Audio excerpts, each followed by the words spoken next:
Good morning, I'm Jim Check. With me, Ian Burns, our managing editor, and he's all tongue-tied because inflation creeps higher and the economic data in Canada is still grim. Parliament sees round one, lots going on there. Sean Fraser, is he gaslighting? And Elections Canada will stick with paper ballots. BC reveals record deficit, but they still have money for a comedy writer to make EB look good. That's surprising. Freeland, about to resign for the second time. Is it the third time's a charm, or how does that work? CBC called out by the National Post. Trump making lots of news. And your friend Keir Starmer in trouble. And UK politicians target Elon Musk after him speaking at that rally. All that and a lot more on The Really Big Show. We got lots going on today. A lot on The Really Big Show. We'll kick it off right away, though. Inflation numbers, no, we'll kick it off actually with this big deal, the LNG deal.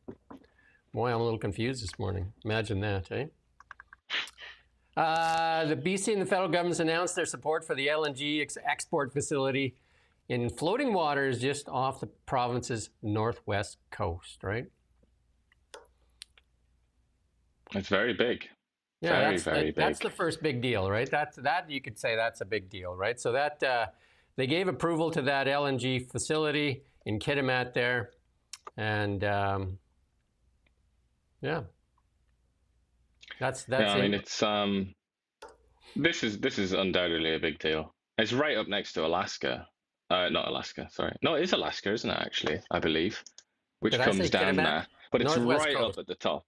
Right, northwest coast there. No, so it is Alaska. Yeah. Just looking at my handy little map there. But it's right next to, because the Americans obviously are also doing this in Alaska. Yeah. Because we often talk, don't we, about how it's got the shorter distance to Asian markets. I mean, Alaska is also in that sort of bracket, if not in a slightly better one. So it's interesting, but it's also right next to Haida Gwaii, and they're not happy about it, that nation, as well as the usual suspects like environmental activists, the David Suzuki Foundation, among others. So there are definitely going to be opponents to this, and it will have to go through court, and possibly there'll be a season of protest, as usual. But I mean, yeah, this is a huge deal. And then they expect it to be operational by the end of 2028, or maybe 2029. But that's relatively quick for a project like this, though. I mean, relatively quick, but we've seen them built a lot quicker than this, but that is quite quick for a huge one. So I don't know. It is generally positive, isn't it? Unless you're the Haida Nation or you're a member of the David Suzuki Foundation. Yeah, it's a $10 billion investment, and Blackstone's involved as well in this, as well as Rockies LNG Partners and the Niska Nation, an indigenous group that owns the development land there. And it's the first major project to be approved by the Prime Minister. So, I mean, you know, that list that he talked about the other day didn't have a lot of new stuff on it, but here's something that is actually, I would say, significant. Indeed. But it seems, generally speaking anyway, it seems like they're a lot more positively disposed towards gas, natural gas, than they are towards oil. Yeah. And that, I would suggest, is partly related to the endless requests that are coming in from our allies, like the Japanese and the South Koreans and the Germans and all the rest of them, who are begging for this natural gas so that they can fuel their economies. But what they're saying now is they're making it seem like something's just happened, like some wise Gandalf figure has just figured out that, oh, hold on, it's going to take longer to transition to renewables. And during that transitionary period, we're going to have to use LNG. This has just been decided. I don't know who decided it. I don't know who sent out the memos, but we keep hearing that now from leaders around the world, and Mark Carney as well. So I think it's a good time for LNG, basically, and it's a good time to be an LNG bull, I reckon. Economic realities is more the tune of that. But inflation in Canada, though, up to 1.9% in August, and that's up from 1.7 as it creeps higher. I know some people are saying that it shot higher, but it is definitely creeping higher there. So, and that is BC's annual rate, though, coming in at 1.8, and that's up from 1.7. Gas prices down 12.7% since last month. And then again, energy, which they told us didn't cause inflation in Canada. But the highlighted parts in this is food's up. That's the one that's bothering a lot of people. Food's up 3.4%. Health and personal care up 2.8. Cell service is down 1.2. Again, still very high if you compare Canada to many other nations in the world. Canada's cell service is very high. Meat, though, the big one, 7.2. And fresh and frozen beef up 12.7%. There you go. Travel services down. Air transport down. And some of the charts here showing, here's the provinces there, showing that BC's kind of like in the middle of the pack. Quebec leading the inflation charge right now. Quebec, Nova Scotia. It's all pretty modest, though, isn't it? That's the thing. Especially when you look at the underlying weaknesses in the Canadian economy. Inflation, they do this thing, don't they, which they love to do, where they strip out energy and food, because obviously who needs energy and food? So they strip that out, and then they say, all right, that's the true inflation rate, which by that measure would be 2.4%. But even 2.4%, that is still right within their sort of their target area, which is 2 to 3%. So I mean, they don't really have any excuse, and it's tomorrow that they're going to announce the decision, and they're obviously going to cut it. Most people seem to think by 0.25 percentage points, but I don't know. There are people that are asking for more, for half a percentage point. My argument would to do 0.75 and get it over with, because that's where they're going anyway. Just get it done. Juice the market, give the market some confidence, help the housing market, because we're going to look at some of these other numbers here. Not great. 89% of Canadians still living paycheck to paycheck, and that's a really bad stat. That one is tough. You know, like a lot of Canadians are $200 away from insolvency, and a lot of these mortgages that were taken out in 2020 now are starting to come due in 2025, 5 years later, and they're coming due at a lot higher prices. You know, some people were getting under 1%. Now they're looking at, like 4% for a 5-year net. So like that's a huge difference in $1 million mortgage. Absolutely huge. So they need to make a significant cut to get those rates down. I think right now you can get a mortgage, like a 5-year, just under 3.89, maybe 3.8 something. There's some deals out there. And the variable rate is still higher, but a lot of people have been advised to go with the variable rate now because the climate is definitely interest rates going down, and it looks like the Jerome Powell of the Fed is going to cut as well. I don't think there's much choice for him as to cut as well. But more economic data that points to Canada in tough shape. The charity gives the Liberals a failing grade on food poverty, and this is not good, right? So I think we've got some really bad numbers here. 25% of households struggle to afford food. That's up from 18% in 2023. We've seen this. We talked about this many, many times on the show. More and more food bank usage. Unemployment rate has risen to 34% since 2023, impacting youth the most. Food security is a really tough one, right? So, I mean, who would have thought that we would be having this conversation in the year of our Lord 2025? It kind of baffles one's mind, doesn't it? When you look back even into the 1960s, that sort of time, when there were lots of science fiction TV shows and books and things coming out. By this point, they expected us to be, to have replicators and stuff and to just be flying around in the stars. But we still can't even figure out the most basic thing when it comes to our species. This is the sort of thing that they struggled with in the Neolithic age. And here we are now, still struggling. I mean, it's humiliating, isn't it? I mean, it's kind of, it's an embarrassment. If we could go back in time when Justin Trudeau turned down those LNG deals, which really hurt Canada's economic prosperity, and now they're turning those decisions around. all that suffering that was put on Canadians, the carbon tax, all those things that were actually depressing our economy and our society and people's ability to pay their bills. Now they're reversing it all. So what was all that for, I guess? Like, look where you put us. You put us at the mercy, again, of one customer, and that customer being the United States of America. Then you blame them without taking any of that blame yourself for the poor decisions that were made by the Liberal government over the past 10 years. But this is the, it's a banal topic, I suppose, but this is the one of the many dangers associated with ideology. And in this case, you're talking about Justin Trudeau and the Liberal Party's commitment to the kind of the climate ideology, or whatever you want to call it, the sort of modern environmentalist ideology, which just made the country poorer and didn't bring emissions down, didn't even achieve its own objectives, but it did make us poorer.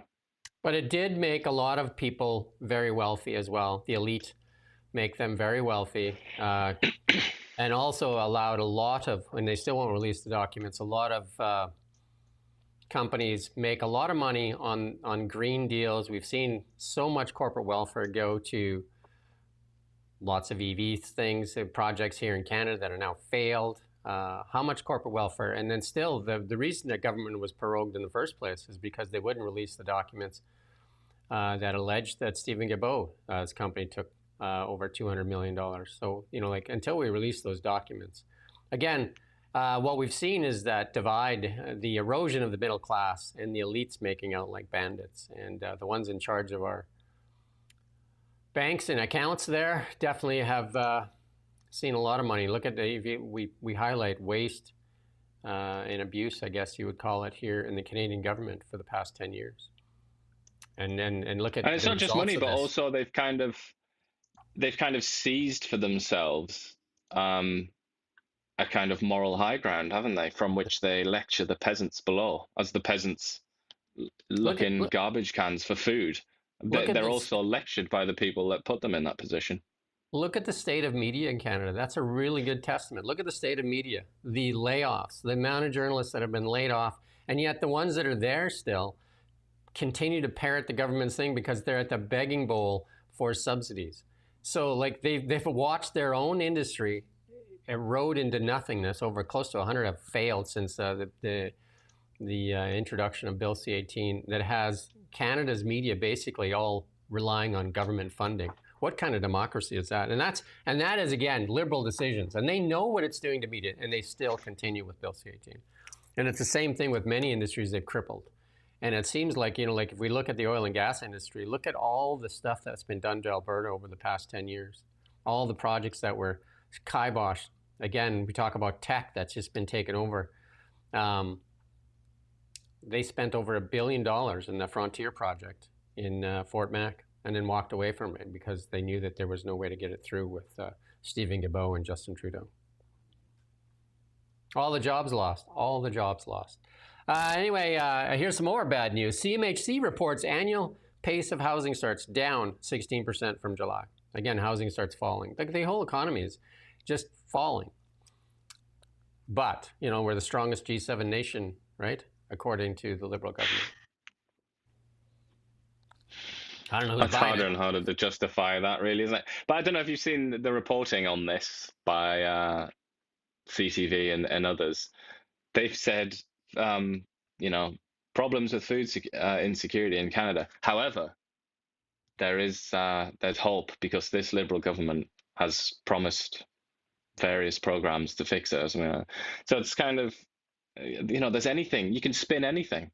You can, a government could drive Canada into full-blown sort of third worldism and poverty, and I'm sure CTV and CBC would find a way to see the positive side in that. The government-funded media telling you just trust the government that's been in power for the past 10 years that created the problem. Trust them. They're going to make it better by spending more and creating. Spending more is a form of taxation. It creates inflation. But hey, trust them. Was they are they've taken us this far, haven't they? Look how great things are. Parliament resumed, and here we go. Pierre Poilievre kicking it off. Let's listen in on Pierre. Is the Honourable Leader of the Opposition.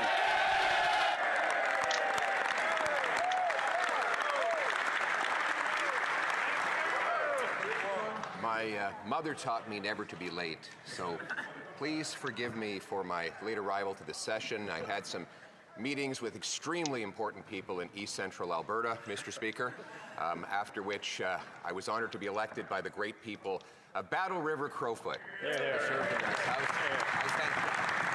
I thank the great Damien Kirk who made it possible, and I thank the Prime Minister for calling a prompt by-election.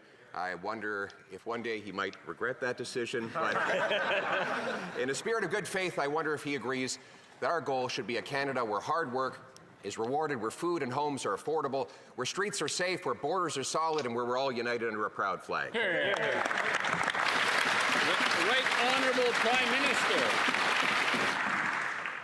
Mr. Speaker, I'm sure I speak for all parliamentarians in welcoming the member for Battle River Crowfoot back to the House of Commons.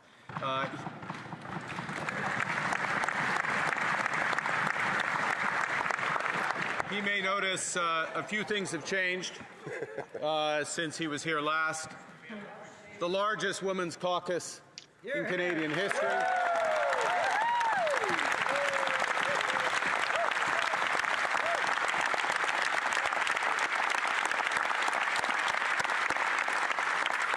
And a spirit of collaboration that was shown in the opening session, including in the passage of the Build Canada Act and the projet de loi du Bloc québécois en ce qui concerne. And the Bloc's bill in terms of protecting supply management. I agree entirely. My keyboard's not working for some strange reason. Yeah, and then we got another clip here from the Prime Minister here. Not sure what's going on here, though. Mr. Speaker, this government has been absolutely focused on improving affordability for Canadians. That's why the largest tax cut, 22 million Canadians, every taxpayer in this country. That's why the cut to the GST. That's why the launch of Build Canada Homes, which will reduce the cost of home building in this country. That's why we back the CRTC to get broadband costs down for Canadians. We are building the strongest economy throughout the worst crisis in our history. The Honourable Leader of the Opposition. In the spirit of nonpartisanship, we are simply going to hold this Prime Minister to will be in November. I'm just having some technical difficulties here. I'm not sure why I'm having technical difficulties, but yeah, a little bit from Yves Blanchette there.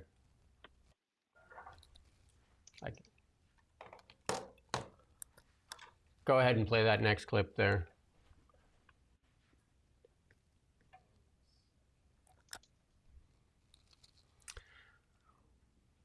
The Prime Minister's rare presence in Washington, both in terms of the U.S. administration and the economic troubles. Well, his absence was noted a great deal in Washington. When did he go for the last time to Washington, and when will the PM start seriously going to the capital city of our main partner and make it a priority, rather than talking about infrastructure that won't even be put in place until the end of Mr. Trump's term? The Right Honourable Prime Minister. Mr. Speaker, the U.S. President is a modern man. I speak with him regularly. We send each other text messages. But what's the most important right now for Canada is to diversify our trade internationally with Europe, in Asia, with Africa, and South America. Thank you. There you go. I think we got the technical difficulties sorted out there. Sorry about that clunkiness there. But there you go. You heard from all three of them. So Carney's the texting guy. So that's how we communicate our strategies with the President of the United States. We're texting back and forth. So I wonder if Trump's texts are like his tweets with sort of strange capital letters here and there and lots of commas. I don't know if he does his own text. He's got big thumbs, I think. I don't think like tweets are done by somebody. So I would know though that one of those Carney ones, one of those Carney comments I mean, it was kind of the centerpiece of his self-justification, wasn't it? When he stood up there, was to say we've got the largest women's caucus in, I think he said in Canadian history. I assume so. I mean, is that your biggest achievement then? You've given lots of very nice jobs to women who support you. I just, are we not past that? Are we not past that kind of conversation where it's like, oh, we've got more women than you. We're better than you. Yeah. What are you talking about, man? Do you think that this is like the 1920s or something, and that's like some sort of weird situation, something to celebrate? Like, feminism was a long time ago, Mark Carney. It's achieved almost all of its aims. I think I don't think we need to talk about that as though it's like our primary success. 89% of Canadians are $200 away from solvency, meeting their monthly obligations. I think they care more about what's happening with the economy. I think Chrystia Freeland said it best, that the Liberals wasted 10 years, and she said these words, wasted 10 years with virtue signaling identity politics. Yet that's one of the first things he said as he stands up, is he talks identity politics, so and virtue signaling. He covers both of those in one full swoop there. He let Canada know that he has not given up on identity politics and virtue signaling. And then the other thing that's but also really as well at the expense of basic sort of democratic principles. It's kind of, we're just going to make this happen. We're going to like blunt force this through. We're going to, have like all female shortlists for ridings and things like that. That's sacrificing quite an important principle there. And did you freeze? We're having all kinds of fun today. Hey, looks like he's frozen. Is he frozen out there, Rommel? We'll see if he calls back in. But we do have Sean Fraser next here. And Sean Fraser, like, crime is one of the biggest things facing Canadians. And instead of addressing that with a crime bill, Sean Fraser is going to bring out Bill 63, Bill C-63, to address hatred in the coming days. And this is more going off for the online stuff. And this will be a censorship tool with no checks and balances. But let's listen in on Sean Fraser here. Yeah, so maybe just for the sake of those who are listening at home, we expect to have potentially several pieces of legislation during this fall sitting. The first that we intend to introduce will make good on the campaign commitments that we've put forward with respect to obstruction and intimidation of those attending religious institutions or buildings. We intend to take it a step further to address hate more broadly in our communities. We do expect it's going to be a matter of days before this legislation is put forward. The subsequent pieces of legislation dealing with bail reform, stiffer sentencing for serious crimes, as well as intimate partner violence, protecting kids online and supporting victims through the criminal trial process will come later in the fall. The bail and sentencing piece likely in the month of October, with the third piece potentially later. But there are ongoing conversations with House leadership just from a logistical point of view to figure out when the best time to table these. Yeah, so maybe. You'd think crime would be the number one thing they would look at, but no, they want to censor the internet first. And it's, this is what they wanted to do in the previous parliament. This was their little hobby horse that they were riding around, and they weren't really getting anywhere with it. Now, because Pierre Poilievre has been channeling people's real concerns about crime in this country, they've decided, all right, we'll hitch ourselves to that then, and we'll pretend that we're going to fix crime, when really we're just going to push through our obsession with very vague terms, like hatred. Nobody knows really what that means. That can't be defined in a court of law in any serious sort of objective way. Somebody should let them know what the real issues are. They get what they wanted. Yeah. Just as a reminder, here is Sean Fraser put this tweet out there the other day, yesterday, launching the Build Canada Homes, standing in front of these cubes. Does that look like the American or Canadian dream to you? What dream could it possibly look like? I'm trying to think whose dream that would be. Maybe Martians? They would be happy as long as that had oxygen inside. If you watch the movie It's a Wonderful Life, instead of Build Canada Homes there, it could say Pottersville. Yeah, I mean, nobody would be happy with that. Even places where they have the smallest living arrangements, like living spaces like Hong Kong, that's not the Hong Kong dream, is it? It's certainly not the Canadian dream. Those are not much bigger than we put on the rail trail here in Kelowna. Sean Fraser then put another one. He said, if you want to fix bail, you have to do your homework. While the Conservatives want to repeal laws they haven't read, we will be working to fix the bail system for violent repeat offenders won't pose a threat to the public. And Robin Urbeck, a reporter there with the Globe and Mail, says, anyone who does their homework knows that the Liberals passed legislation in 2019 emphasizing a principle of restraint mandating judges favor release over detention. I mean, anybody that has, like even a small bit of common sense. We're seeing police, RCMP speak out across Canada. We're seeing mayors speak out. We're seeing a lot of people speak out. Yet here's Sean Fraser continuing to gaslight Canadians. I mean, David Eby as well. Is he a Conservative? He's been going on about this for years now. I mean, come on. The Kelowna. It's just, yeah, they can do better than that, can't they? Sean Fraser can do better than that. I'd be surprised if he really tried to back that up, if you sat him down to talk with him, because I think he does have shame, and I think he would experience shame at being confronted with that nonsense. The Kelowna RCMP, the head of the Kelowna RCMP are here, also spoke out against this stuff. With the mayor sent a letter to Sean Fraser, which obviously Sean filed in a desk somewhere near the garbage bin, that said one person in Kelowna has 222 active files, 32 failures to appear, and yet he's let out every time. 32 failures. That's the one that I can't get past. 32 failures to appear, and yet you're just like, all right, just go. So how many failures to appear, Sean Fraser, is enough to keep the person? I don't know. Is it 100? 200? How many? It makes you think, like, a lot of these high-profile cases, like the Ottawa trucker protest organizers, like, why didn't they just not go? Why didn't they just not turn up? Like, what would have happened? It seems like the answer is nothing. Well, they sent, didn't they send like SWAT teams to pick up Tamara Lich, didn't they? They sent like she should have just been shoplifting. That's what they should have been doing in Ottawa, shoplifting and doing like normal crimes instead of parking violations. Well, obviously, parking violations and noise violations are treated much differently in Canada. Terrorism, the terrorism of the honking.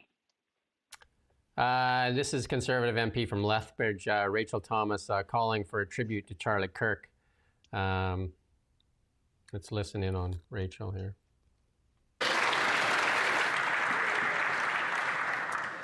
Freedom of speech is the cornerstone of a free society. It means we will hear ideas that we disagree with and express views that may be offensive.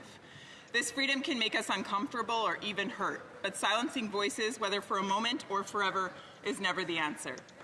We must protect a society where people can hold beliefs and share opinions without fear of losing their jobs, being censored, or worse. Charlie Kirk was an outspoken advocate for faith, family, and freedom. Many disagreed with him, some were offended. Tragically, on September 10th, he was assassinated in an attempt to silence his voice. But when has political violence ever been the solution? It destroys dialogue, it undermines democracy, and it breeds fear instead of understanding. True progress comes from persuasion, not intimidation. As we grapple with our personal response to this, may we be honorable in our actions. May we fiercely defend the right of our opponents to speak freely. And may we join our hearts with Charlie's family, his wife Erica, and his 2 young children. Rest in peace.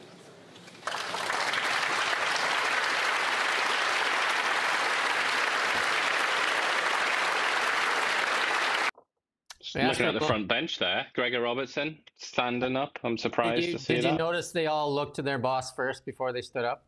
They all looked and says, is Mark going to stand up or not? And I think she asked for a moment of silence, which they did not provide. But they needed permission to stand up and applaud a condemnation of the murder of an innocent man. Isn't that wild? Isn't that wild? There was a good, I'm not a fan of Whoopi Goldberg. I'm no fan of Whoopi Goldberg for sure. I mean, I think she says some nonsensical stuff that she like baits people into things, so they can stay relevant on that thing called The View. But she did say something that I did post on my LinkedIn that I do agree with, that it is a birthright in the United States for sure, freedom of speech, and that everybody's entitled to freedom of speech. And you can kill a person, but you can't kill a movement. And she listed some of the movements. And lots of times when you try to silence somebody that is part of a movement, you only make the movement bigger. And we can talk about some of those movements. Martin Luther King Jr., Abraham Lincoln, and Jesus of Nazareth. I mean, that was the basis of our foundation, right? All these people were persecuted or assassinated or killed. And then the movements just got stronger. So something to think about. Yes, no, I don't know if I agree with that totally. There have definitely been examples in history where an idea and a group has just been completely snuffed out, just obliterated. I mean, even sort of contemporaneously with the ones that you give, the examples you gave there, like European Jewry, basically exterminated by the Nazis. They did. They basically achieved their objective, and there are lots of other examples I could give, like religious movements throughout European history, where they were just persecuted relentlessly, and they eventually were wiped out. Like lots in England, like the Levelers and people like that. But anyway, I don't agree with Guinan. Gandhi, another one. Yeah, although kind of. I mean, he was assassinated by a Hindu extremist, Hindu nationalist, and India is now ruled by a Hindu nationalist. So I don't know how. Elections If Canada. that's the perfect example. We were going to play this clip, but we won't play this clip. Elections Canada basically saying that they're sticking with paper ballots, and this is a point of contention in the United States, that the electronic balloting can be rigged, and I mean, we've heard Trump talk about that forever, but Canada sticks with paper ballots, and that's what Trump was trying to do in the U.S. is go back to paper ballots. So Canada's sticking with paper ballots. That's all he has to say there. The National Post putting this thing out here, and this is about these NDP minister, Nahani Fontaine. They're calling, there's a lot of people calling for her resignation from the cabinet there. And she did apologize, but I don't think the calls for resignation will calm down that easy. Yeah. Despicable, Despicable, really. We're gonna skirt past these next ones here. Although let's play that one here from Philippe Champagne, because we always have to look for the fool of the day. Let's play this one. Philippe Champagne. McKinnon said that he wants to work with opposition parties and is inviting opposition the next parties. one there. That's okay. It's been a clunky day, so why not keep it clunky? Speaker, we listen to Canadians, something that the Conservative may want to do a bit more. And what Canadians have told us, Mr. Speaker, is affordability is the first concern. The second is housing, and the third is the economy. What have we done, Mr. Speaker, while the leader was away? The first thing we did for Canadians was to reduce taxes for 22 million Canadians, Mr. Speaker. Everyone got a raise on Canada Day, Mr. Speaker. The second thing, we removed GST on first-time home buyer, Mr. Speaker. And we are going to build with Canadians, with every Canadian, the strongest economy in the G7. That's what this Liberal government is about. Did you notice you got a raise? They take less from you and you got a raise. They took $70 less a month, and that's a raise. Could I buy a bottle of champagne, I wonder, from our guy there? Some of his drink? I don't know. It's a don't lot know of if I could afford that. It's a lot of virtue signaling, because again, it's $70 that they're taking less from you, as opposed to we got a raise. I don't know how we got a raise. That's how do you look at that and say you got a raise? And then the other one, no GST on first-time home buyers, which really applies to not a lot of people. I guess if you're buying those small 200 square foot boxes, maybe that's where it's going to come into play. Not sure. Not sure. Then let's move our attention to the BC. They dropped the budget. Not a good one. Over the next 3 years, we're looking at $36 billion. And they say they plan on doing about 1.5 in efficiency savings. But and they also said they were going to cut back on staff, but not a lot of staff cutting back there. Again, I have to apologize, Clunky. We're going to talk about this later. We're going to come back to it. Off my game today, that's for sure. Let's go to the one that we do want to talk about, and that is Chrystia Freeland there in the BC Ferries one, where she says that it turns out she did know stuff that was going on out there, just doing more finger pointing. they're dismayed about it. And she also said that in the next one here that Freeland gets caught lying about knowing about the Chinese various contracts. But she did say that she didn't really want to have anything to do with it, right? She said that her hands were tied. In the next slide here, hands were tied. It's a rather convenient moment for her to be stepping aside, then, isn't it? But Perhaps that has something to do with it. She's projected, or they say she's going to resign here right away here for the second time.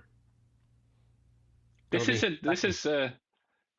something that you should resign over, but I don't think that it's going to be pitched like that. It's not going to be. She's not going to say, "I'm resigning out of humiliation at my despicable behaviour in the matter of BC ferries."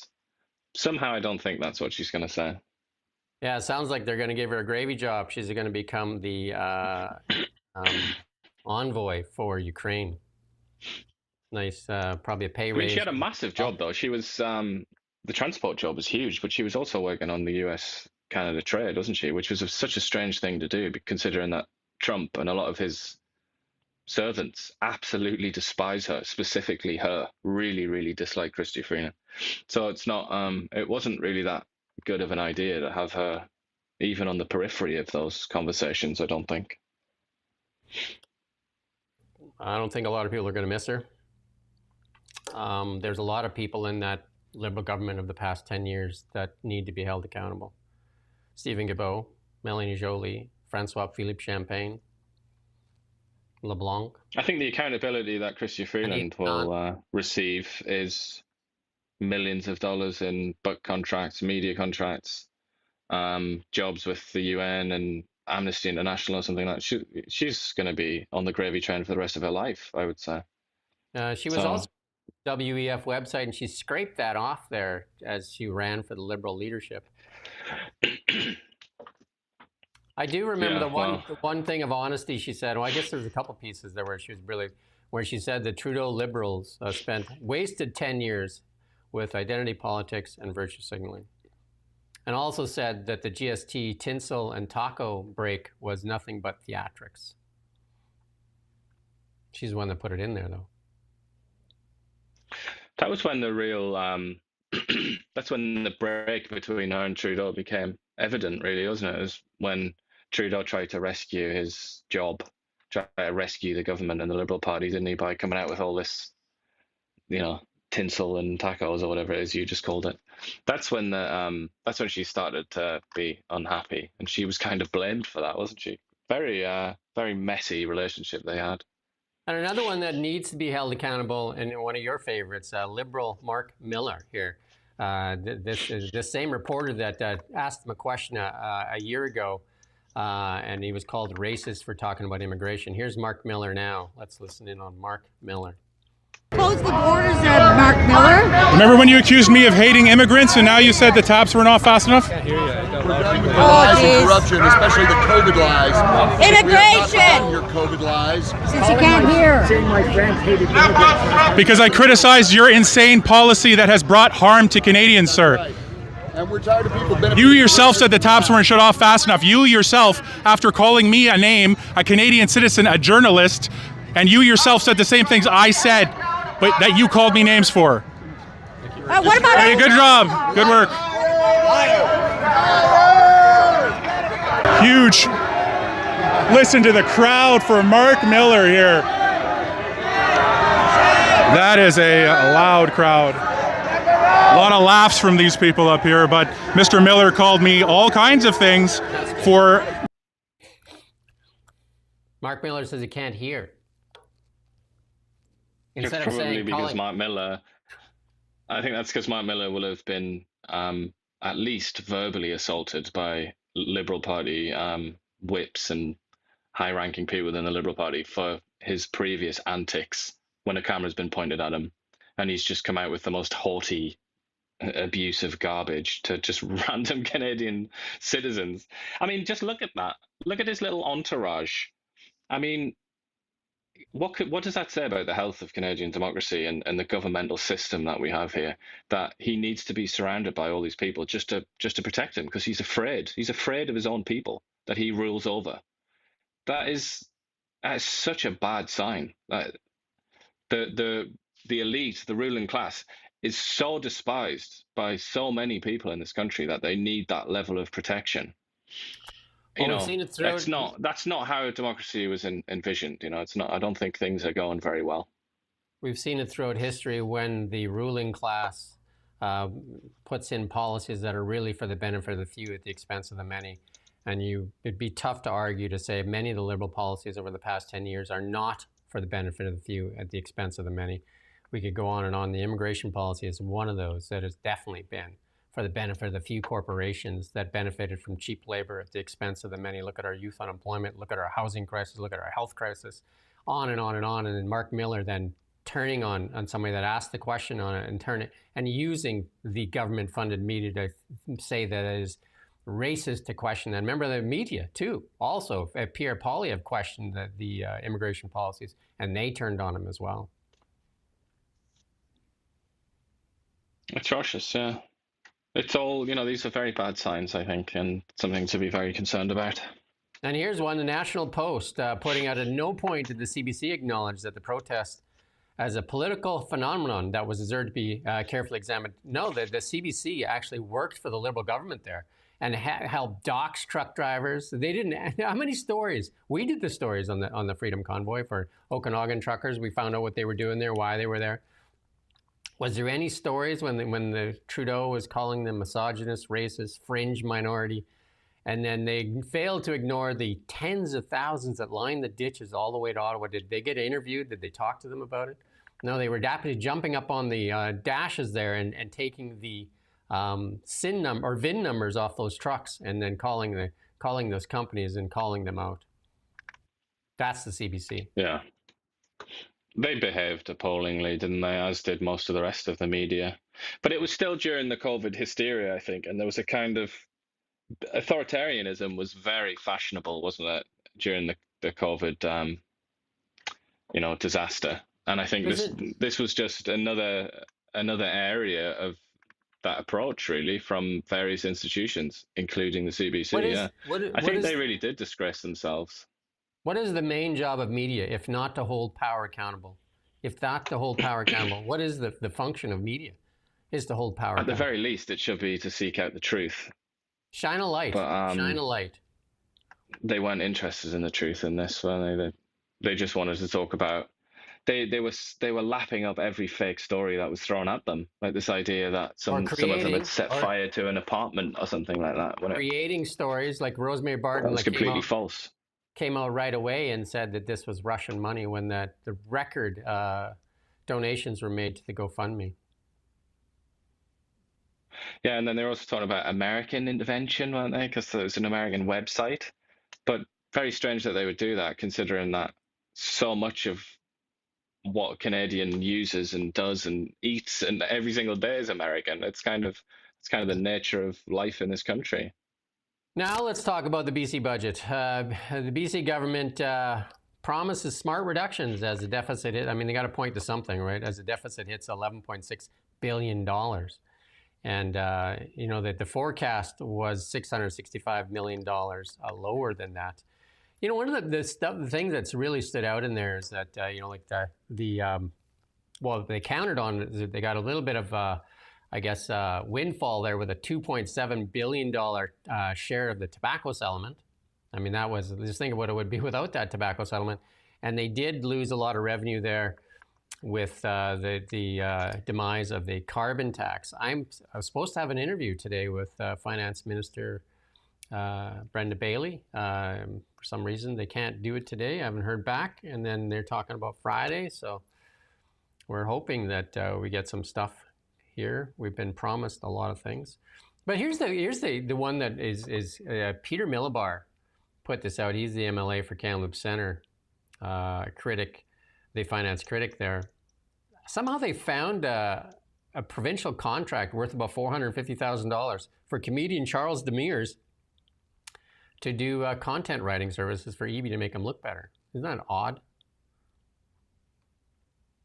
Hey? I mean, I find this surreal when I read it. He certainly has. EB has been trying to crack jokes quite a lot lately, but the idea that he would have somebody write them for money is kind of like nuts to me. I can't believe that. But I want to see EB's response, but it's very interesting. $165 an hour for a joke writer, and it's an initial term, like pretty good gig for a comedian. I mean, you could probably use AI to write some jokes. I mean, a lot of the stuff they don't have to tell jokes, just say some of the stuff they do, and it's funny in itself. Yeah, but I guess like you could say it's the Americanization of Canadian politics as well, because I know a lot of American leaders do have joke writers and like an army of speech writers, but David Eby, wow. I mean, he's not exactly an orator, is he? It's odd that he would invest so much money into that. And then speaking of the Conservative Party, John Rustad looks like he's facing a little bit of scrutiny here, as Peter Miliband says he's troubled by reports and the questions about leadership review. He calls the process clunky and says waiting for answers from his party. You know, there's talk about 2,000 new members signed up for the Conservative late last month and had some of them apparently were dead. Nothing like a dead voter, right? Yeah, it's very messy, isn't it? And that party they're still kind of coming to terms with what happened in the election, I think. A lot of the scuttle around there is saying that he may not survive the leadership review, and there's talk that Eby may not survive a leadership review either. So there could be two different combatants going for the BC leadership or BC government here. But here's Stephen King. His movie kind of flopped there, but here's Stephen King promoting his book. He put out a tweet there on Charlie Kirk, and then he's since apologized for it, but facing a little bit of backlash. Let's listen in to Stephen King. Stephen King here, reminding you it's Sunday, but there's still time for you to walk to your nearest movie theater and see The Long Walk. Okay? Do it. Doesn't look to be in that good a shape. I believe he's 2 years younger than Trump as well. So, yeah, he's sounding a bit worse for wear, isn't he? I'm surprised he still walks along roads, because he got knocked over, didn't he? Somebody crashed into the back of him when he was walking along a road. But I guess he's a brave man. I have to admit, some of the books that I was really like, The Stand, what they're written by Stephen King. It feels like we're in The Stand right now sometimes, right? I don't know if you've read The Stand, but long book. I've read The Stand, yeah, very, very, very long book. It's quite good, but I'm tempted to say it's a bit overrated. Sorry, Steve. But it is good, yeah. And we're going to move on to some American news here. TikTok, like thing that a lot of young people make a living on with the TikTok creators, they call them. But it sounds like they may have a deal there. They have a framework for a deal. Let's listen in to Scott Bessett. We have a framework for a TikTok deal. The two leaders, President Trump and Party Chair Xi, will speak on Friday to complete the deal, but we do have a framework for a deal with TikTok. There you go. A lot of people nervous in that because, like I said, a lot of young people making a living on the TikTok. I'm not a big TikTok kind of guy, but I know that a lot of people do the endless ticking and talking. Are you a TikToker? Never been a TikToker. There you go.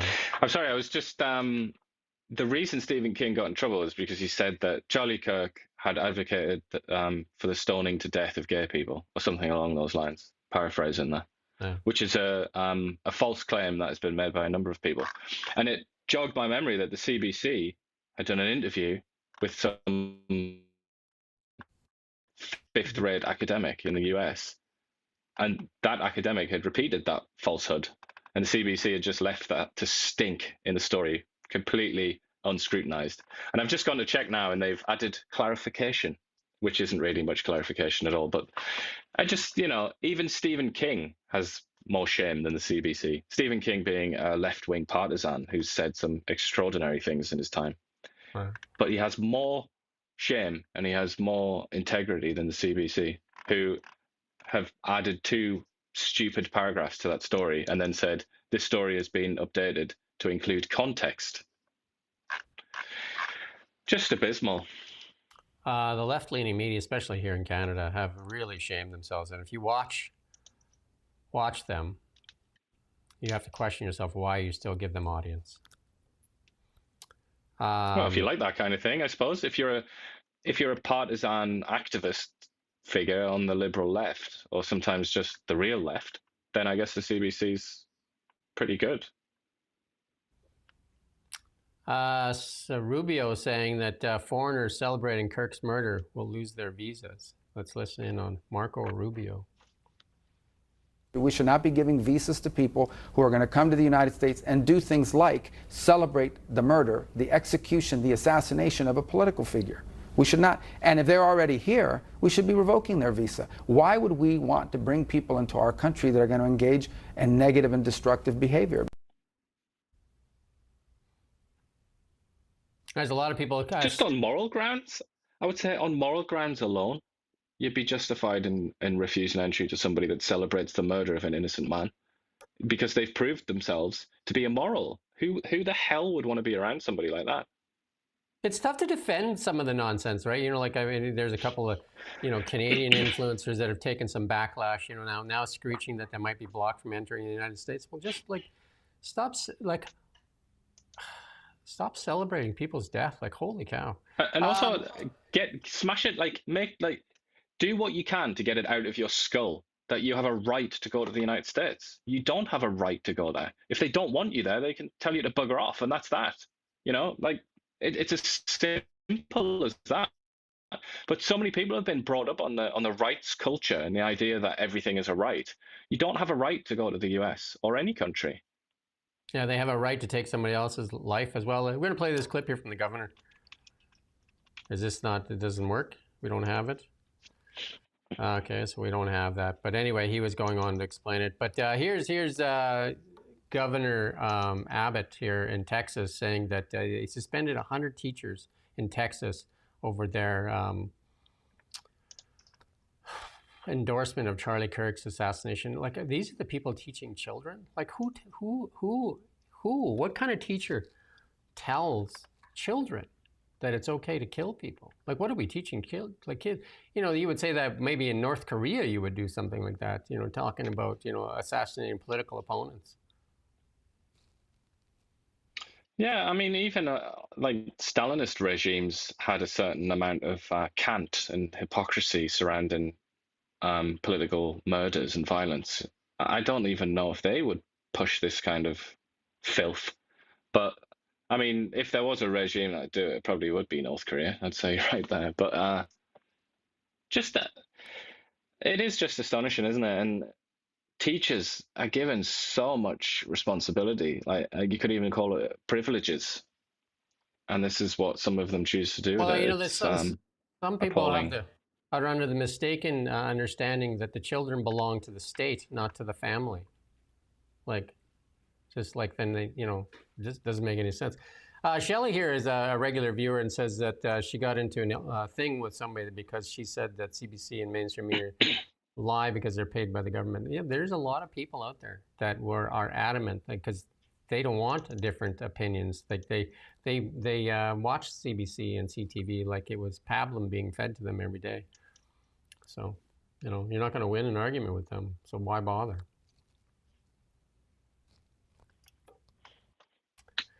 But this, I've seen tons of this on the internet. Many people that are probably more centrist, and that's where I would find myself, I would think.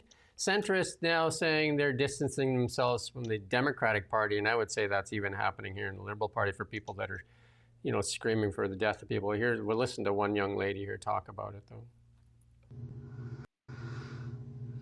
I registered to vote when I was 18 years old. I registered as a Democrat. I've been voting Democrat for 31 years. I am now 49. I have been voting Democrat for as long as Charlie Kirk was alive. Now, first and foremost, I want to say to Mr. Kirk's family and to his children, I am so, so sorry. And I gotta say personally, I can't do this anymore. I can't do this anymore. I'm out. I'm done. I'm not ever going to be the type of person that comes on and publicly celebrates, certainly, because I think it takes an incredibly sick individual to do something like that. What the hell? But to even just sit back and not say anything,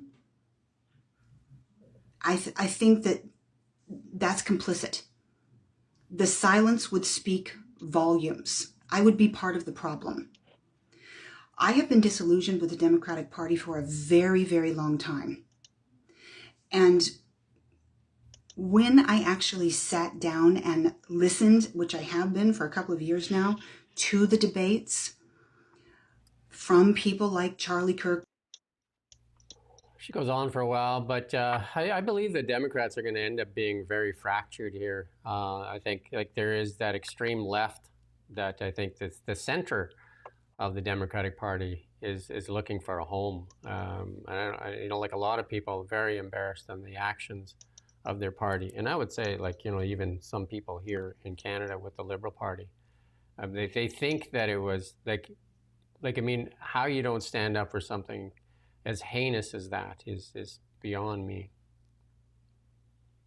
You say the center of the Democratic Party.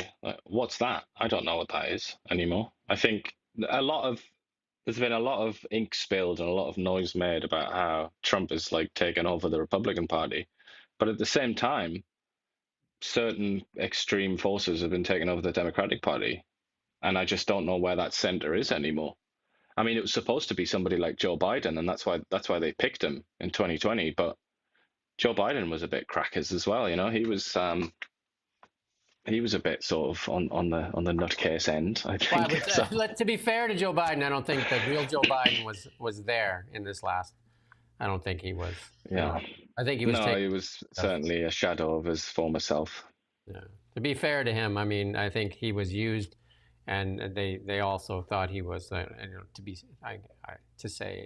was a useful idiot for the far left in the United States. Yeah, but I don't know. I mean, I'd love to know, like, what's the new center now of the Democratic Party? Because it's been in a shambles for ages. Joe Biden's win in 2020 kind of papered over the cracks, but the structural damage remains, and it goes back. It goes back a long time till it goes back to when Obama stepped down as president. When his term concluded, they haven't really figured out what to do since then. Yeah, Lori Goldstein there, I think Toronto Star, right? Is it the Sun or the Star? Says he would. Trump's going to. I doubt it would be the Star. Star's the left-wing one, so he's designate Antifa and other left-wing groups as domestic terrorists, even though he spelled domestic wrong there. But that a lot of people have talked about that in the past because they seem to be a paid organized group that go around and terror, and they're in Canada too. They're very active in Canada, and there's no doubt. I mean, I used to hang around with these people years ago. If for my sins, I confess that I was once very, very left-wing and an activist left-winger type, and I spent quite a lot of time with these people, and there is a lot of violence, criminality, and intimidation, and all kinds of very naughty things occur on the fringes, like the Antifa. Obviously, everybody knows about Antifa now. Not many people used to know about them back in the day, though, and they were still pretty crazy. But there's other, J.D. Vance was saying it when he hosted the Charlie Kirk show. He was saying, he's talking about like George Soros is everybody's favorite devil, isn't he? But he was talking about a lot of these so-called benefactors who sponsor a lot of the sort of foot soldiers. And I mean, terrorism seems to be a bit too strong a word, but I don't know. I mean, there's certainly criminality goes on, and there's no doubt about that. And there's a long sort of chain. And anyway, Trump also bringing a $15 billion defamation libel lawsuit against the New York Times. he's no fan of the New York Times for sure. It'll be interesting to see where that one ends up. He's ended up settling tons of these claims. So, like the recent one with MSNBC. I think there was a settlement with there's been a few settlements, and I just can't think of them all right now. Over the Kamala Harris thing was one of those where they doctored the footage there to make her seem a little brighter. A little brighter. She's going to be in Toronto, so if you're looking to meet Kamala Harris and get a book, she'll be in. I think it's in November. She's going to be in Toronto, pumping her book, How to Spend Billions of Dollars in 107 days. Can you imagine that? Can you imagine actually being within a couple of 100 feet of true greatness like Kamala Harris? Just be like, how could you even remain conscious in the presence of somebody that consequential? I think Adam Sandler did a movie on that, wasn't it? Where he had, and I can't remember the name of the movie now. Adam Sandler, and he had that black foot there from the rotting foot. Mr. Deeds. Mr. Deeds. Where he had to spend all that money so that he could win all that money. So he had to go out and blow money like crazy. There you go. Mrs. Deeds. And then here's the British government. BBC pushed this out that they want, because Elon Musk spoke at the big Tommy Robinson rally there in the UK. And they didn't like it. In a language that would be familiar to Canadians, the leader of the political party in the UK has demanded the British government block all contracts with the US firm Tesla over its behavior. There you go. Musk getting some friends in England. Ed Davey is not the leader of. He's not in the British government. He's in a party that's. I don't know how many seats they've got now. A few dozen seats in Parliament, but. The Home Secretary, like the Public Safety Minister, I guess, I guess that would be the equivalent, something like that. She came out and said something similar. So the British government has expressed its concern. But Ed Davey he's a bit of a sort of comic figure in British politics, but he's come out and said that Elon Musk was calling for a coup, like he's going for the overthrow of the British government, which is not quite true. He just said that Parliament should be dissolved. It's not really the same thing, is it? Cool. But this is one that's getting played back. Keir Starmer in 2022 put a tweet out there and said, "The party's over, Boris Johnson, resign." And then somebody just gave it back to him. "The party's over, Keir Starmer, resign." And Elon Musk, of course, with the yes. No exclamation mark, though. So, hey, Keir, maybe you're going to make it. Trump on his way there to visit the UK. Yeah, state visit, isn't it? Yeah, I see lots of stuff like, I don't know, like you would know, was there a meeting with King Charles and Nigel Farage? Not that I'm aware of.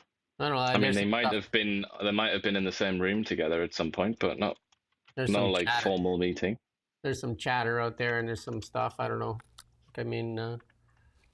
I don't know. They will undoubtedly, if things go as they look like they're going, they will meet when King Charles asks him to become the Prime Minister in a few years' time. But I'm not aware if anything has happened recently. Elon Musk, when he's not busy in politics, he's definitely busy and doing stuff. I looked at his schedule for the next couple of days. That guy is a busy guy. But he's the Boring Company. We're going to play a little clip here, just grinding rocks. Look at this thing. Like this, there's nobody in this thing. Like, let's watch this. It's pretty incredible. It's the wrong link? Well, we're just a collection of technical mess-ups. But anyway, this thing operates by itself. Somebody on a computer screen with a large display there just grinds away and builds tunnels and actually puts in the panels at the same time. It's absolutely incredible. There you go. And this one here is a funny one. An Ontario teen, this is hilarious, fails their, no, go back. Go back. Can you go back? Yeah, there you go. Ontario teen fails perfect road test because they said the Tesla was too high tech. Can you imagine that? Perfect, you got a perfect score. But they said, well, the car did most of the work, so you get to pass. That's funny. Because Teslas have regenerative braking, so like I never use the brakes in my car. I never touch the brake pedal really, unless it's an emergency. So the car does all the braking. So he said that you never touch the brakes, and she's like, well, you don't have to. And then It's actually harder, I would say. It's harder to do it that way, regenerative. So she should have been passed. And then there's a chime that rings when the light turns green. So it says that he said that she wasn't paying attention. The car is paying attention. Okay. Anyway, a similar thing happened in California, that it was challenged, and then they said, oh yeah, you're right, it's fine. So apparently, and don't take your Tesla for a driver's test here in Canada or Ontario. It's a very strange thing to do, isn't it? It's like failing a pilot because he used autopilot. He used computer systems to warn him of objects or something. It's kind of just odd.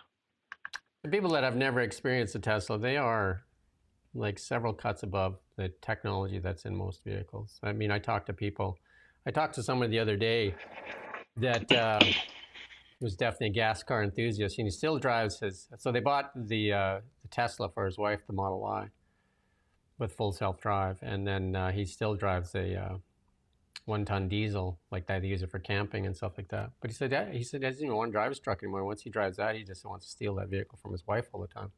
He said it's just that much different. You've driven a Tesla as well, right? So yeah, I think something that a lot of people would like, a lot of piston heads or whatever you call car enthusiasts, a lot of what they would like is how fast it accelerates. Because every time I'm at a red with a Tesla next to me, I know what's going to happen. I'm just sort of like laughing to myself, and they just like zoom off. It's like, it's a noticeable difference. And if you're someone like me that absolutely loses his mind when I catch a red, then that would probably help you, because they always catch the greens because they just fly off. They catch the greens that you're not supposed to catch. Mm-hmm. Yeah, and it's funny, like, I've been driving for a couple of years that, like lots of times people want to challenge you at a light, and I don't get into that stuff. I'll accelerate 60, but that's it. But, like, don't even bother anymore because they've all realized they're just going to embarrass themselves, right? They'll sit there and they rev their engine beside you. You're just like, Good one. This video is interesting. This is like what a lot of people think Americans are, and it's got 3 million views in a very short period of time. But it also talks about, and it was shared with me, and says like, be a better man for your family, and he just and you got to listen in on this. It's pretty interesting.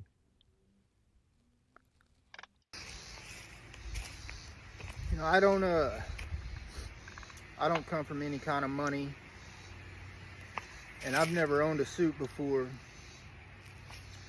My wife, she bought me this suit. Our anniversary's coming up, and we have a nice anniversary plan. We make a little bit of money now, and I'm proud to say that, because that's certainly not where either one of us comes from. And I feel good in this suit, man. And I just want my wife to know she made me feel good. It's a $300 suit. I ain't never had nothing like this before in my life. And I tell you what, okay, video flip here, so I'm gonna lose some of you. I didn't know Charlie Kirk, never met that guy before in my life. And something else that I've never done before in my life is believe in God. I'm gonna wear this suit to church. I'm gonna go to church. I'm going to try to be a better father, husband, and leader for my family. They deserve that. My phone fell down. I guess that's the devil trying to mess me up right now. I'm gonna try, y'all. Look at this suit. I look good, bro. My wife made me feel this way. Charlie's made me feel this way.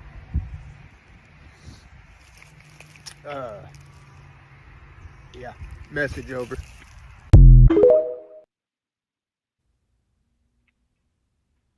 That was sweet. wasn't it? I suppose. They won't play that on CBC, I can tell you that for nothing. Unless they want to find a way to, link that to far-right terrorism or something like that. I think the message there for me is be better. Be better for your family. Just be better. And the message from the governor was like, it was, there's nobody burning down buildings or cars or anything. There's a lot of candlelight vigils. There's a lot of prayer. Be better. Be better, CBC. Be better, CTV. Be better, Global. You take our taxpayer dollars and you embarrass not only yourselves, but you embarrass Canada. Be better. That's our show for today. We're back tomorrow morning at 9 a.m. And we try to be better every day too. Sorry about all the technical glitches. We don't have the budget of CBC. The Liberal government has done everything they could to basically put this business out of business, as many local media outlets across Canada. We've been crushed, and it's just unfair how they selectively decide who to fund. And the CBC, when the Carney Liberals won the election, if they cared about democracy, they wouldn't be feeding the trough. They would actually stick up for journalism all across Canada. Instead, what did they do? They took that extra $150 million and then doled it out to the executives. That's not being better. Shameful. Thank you for watching Now Media. We don't just report the news. We live here too. We're your neighbors, bringing you stories that matter to all of us. No government funding, no outside.